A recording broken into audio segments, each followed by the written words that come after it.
आज हम बात करेंगे कि ऐसे मुद्दे की जिसने पूरे देश के होम बायर्स को हिला दिया है। जी हाँ, सुप्रीम कोर्ट ने बिल्डर बैंक नेक्सस पर सीबीआई इन्वेस्टिगेशन को आदेश दे दिया।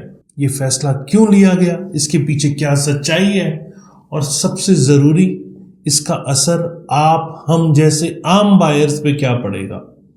तो आज का वीडियो पूरा देखिएगा क्योंकि आज हम आपको पूरी जानकारी देने वाले हैं।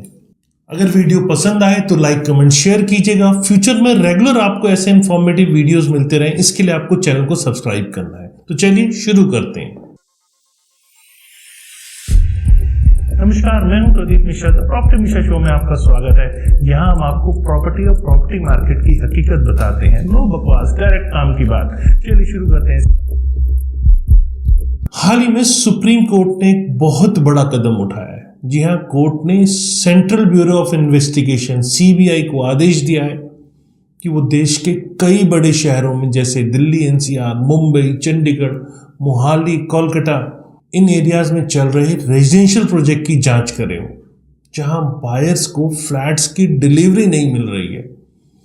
सुप्रीम कोर्ट के मुताबिक कई बिल्डर्स और कुछ बैंक के बीच ऐसी जो 60 गार्डन कहते हैं नेक्सस है, जिसने आम लोगों को बहुत ज्यादा नुकसान पहुंचाया और नुकसान कंटिन्यूस हो ही रहा है। कोर्ट ने यह भी कहा कि हजारों फैमिलीज अपनी जिंदगी की कमाई, जीवन भर की जो कमाई है, इन प्रोजेक्ट्स में ऑलरेडी लगा चुकी है, लेकिन फ्लैट्स हैं कि उन्हें मिल नहीं रहे। इसीलिए अब सीबीआई इस पूरे मामले की गहराई की जांच करेगी।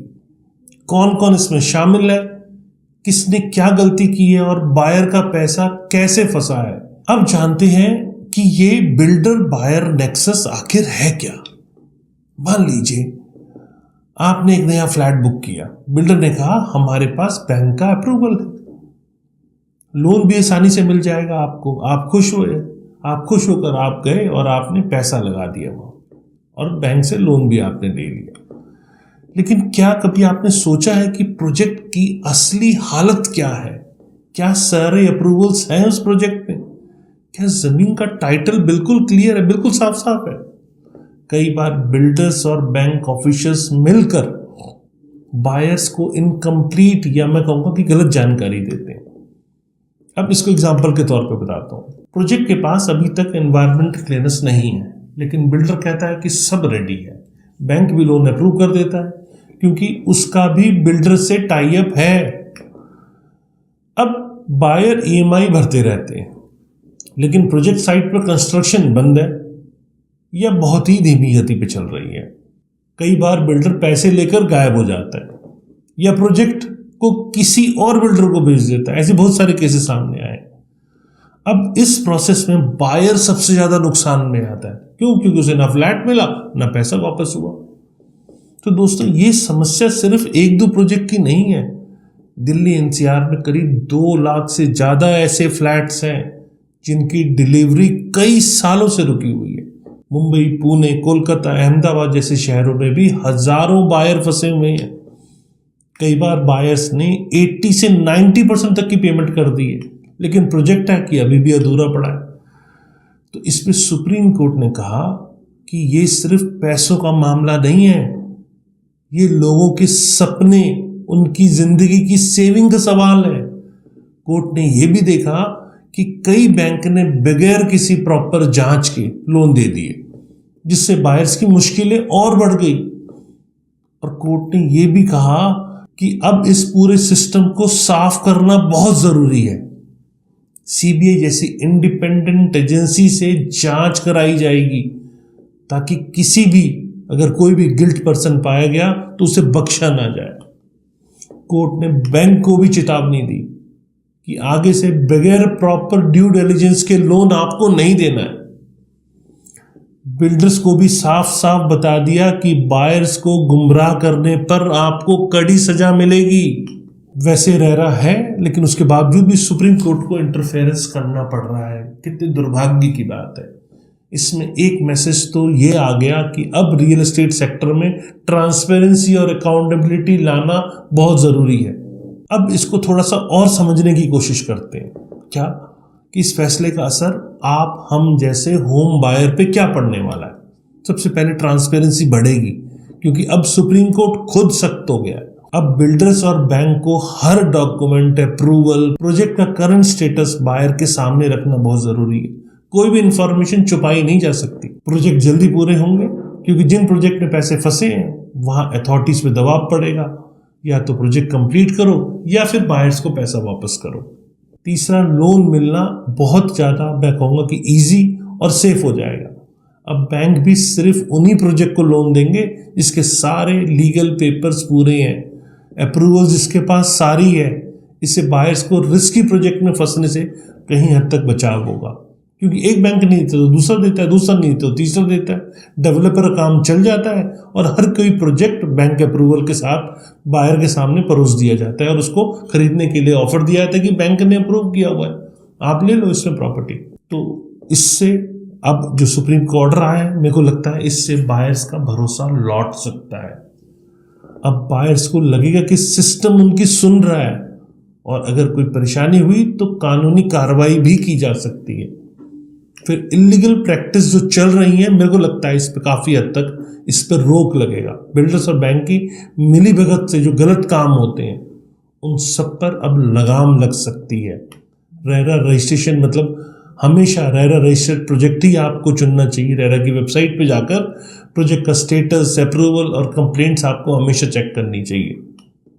बिल्डर्स की रेपुटेशन जैसे गूगल, सोशल मीडिया और प्रॉपर्टी फोरम्स, या बिल्डर के पुराने प्रोजेक्ट्स, डिलीवरी रिकॉर्ड या फिर कस्टमर रिव्यूज आपको ज़रूर पढ़ने चाहिए।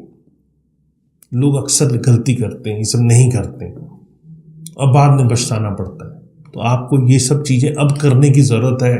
लीगल डॉक्यूमेंटेशन की प्रॉपर जांच करें, जैसे कि प्रोजेक्ट का land title, environmental clearance, building plan approval, completion certificate या ऑक्यूपेशन सर्टिफिकेट, इन सबको आपको जांच कर लेना चाहिए। अगर पॉसिबल हो तो किसी एक्सपीरियंस प्रॉपर्टी लॉयर से डॉक्यूमेंट ज़रूर वेरीफाई करा लें। और बैंक लोन की बात करें तो बैंक लोन लेने से पहले खुद भी प्रोजेक्ट की क्रेडिबिलिटी को चेक कर लें। बैंक लोन है तो ये आपके लेने का क्राइटेरिया नहीं होना चाहिए, क्योंकि सिर्फ बैंक अप्रूवल देखकर भरोसा करना आपको नुकसान दे सकता है। फिर पेमेंट प्लान की बात भी करते हैं। बिल्डर के साथ कंस्ट्रक्शन लिंक पेमेंट प्लान ही लें। एडवांस पेमेंट या सबवेंशन जैसी जो अक्सर लोग फंसते हैं इनमें, उसमें फंसने से बचें, वहाँ सावधानी रखने की ज़रूरत है आपको। और जो भी बात हो रही है वो रिटर्न में करें। हर बात एग्रीमेंट में लिखवाएं। Possession date, penalty clause, refund policy या फिर कंपनसेशन टर्म्स जैसी चीज़ें आपके एग्रीमेंट में होना चाहिए। नहीं है तो आप डेवलपर से पहले बात करें। बुकिंग करने से पहले उन सबसे चीज़ों को देख लें, तभी उसमें आप आगे बढ़ें। और साइट विजिट ज़रूर करें या खुद जाकर करें।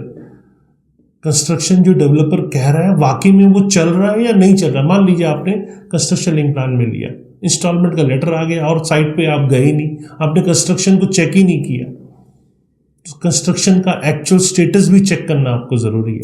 सिर्फ ब्राउचर या मॉडल फ्लैट देखकर फैसला ना लें, कई बार वो एक्चुअल नहीं होता। जो मॉडल फ्लैट होता है उसमें भी कहीं ना कहीं कंडीशन डाल दी जाती है कि ये एक्चुअल नहीं है। तो ये सब चीज़ें आप खुद साइट पे जाके देखें। और कंप्लेंट प्रोसेस को भी आपको समझना है। अगर कोई दिक्कत है तो आप रेरा या कंज्यूमर कोर्ट में जाके अपनी कंप्लेंट करें, कानूनी सॉल्यूशन निकलेगा।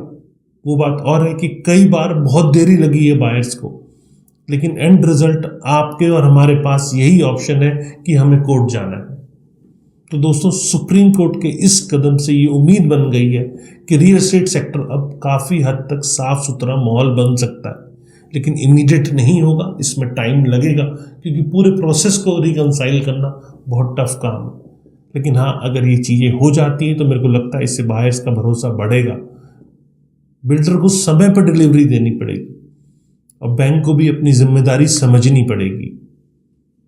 आने वाले समय में उम्मीद है घर खरीदना पहले से कम बहुत ज़्यादा सेफ और सिक्योर हो जाएगा और इजी प्रोसेस हो जाएगा।